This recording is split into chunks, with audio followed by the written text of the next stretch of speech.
ওগো শুনছো, তোমাকে আমি অনেকদিন ধরে একটা কথা বলছি কিন্তু পাচ্ছি না। কি বলো?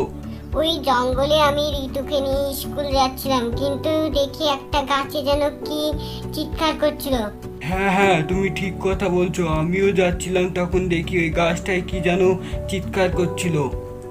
আমি ভাবলাম যে কি ওটা হয়তো কিছু হবে, কিন্তু ঋতুকে স্কুল থেকে ধুয়ে আসার সময় দেখি একটা শাকচুন্নি আমার ঋতুকে ছিনিয়ে নিয়ে চলে যাচ্ছিল। কি বলো, সত্যি বলছো? গো আমি সত্যি বলছি, আমি মস্করা করছি নি।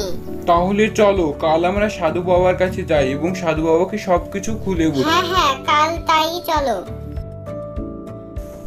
ভূত পেতনি আমার বশ, ভূত পেতনিকে আমি মারব। ওম সোহা, ওম সোহা। আর কত দূর আছে সাধু বাবার দরবার? গিন্নিকে সাথে করে নিয়ে আসবো ভাবনু, কিন্তু আমি নিয়ে আনলাম না, আমারই ভুল। এখনো সাধু বাবার দরবার পাচ্ছি না। কোথায় যে আছে সাধু বাবা, যাই খুঁজে আসি। ভূত আমার দাস, ভূত আমার দাস। ওই তো সাধু বাবা, এতক্ষণে কার আমি সাধু বাবার দেখা পেলাম। সাধু বাবা, সাধু বাবা, সাধু বাবা, আমাদের বাড়িতে একটা ভূত ঢুকেছে এবং আমার মেয়ে প্রতিদিন স্কুল যেতে পারে না। সেই গাছে ভূতটা প্রতিদিন আমার মেয়েকে জ্বালায়। কি বলছিস? ঠিক কথা বলছিস? সে কোথায় থাকে? ওই তো আমাদের ওখানে একটি নিম গাছে থাকে। চ, আমি দেখছি এই ভূত তোর কি করে। চ।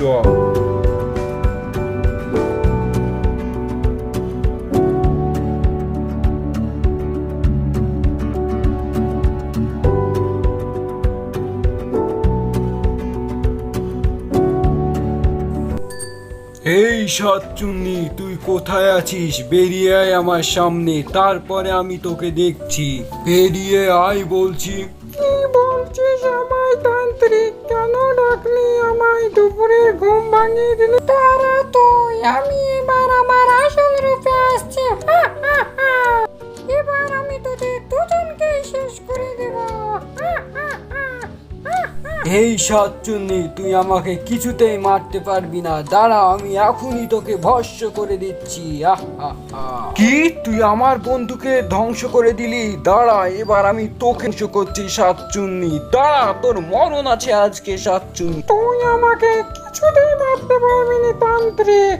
ঠিক আছে, দেখছি আমি তোকে এবার। ওই হ্যাঁ, সাতচুন্নি কোথায় পালালো? হ্যাঁ, কোথায় গেল সাতচুন্নি? বাবা, আজকের মতন বেঁচে গেলাম তান্ত্রিকের হাত থেকে। জানি না বা তান্ত্রিকের হাতে কখন পড়বো। উফ, আমি তো পুরো এলে গেছি দৌড়তে দৌড়তে। যাই, এখান থেকে পালাতে হবে, নাহলে কখন তান্ত্রিক আবার চলে আসবে। এখানেই তো ছিল সাতচুন্নি, গেল কোথায়?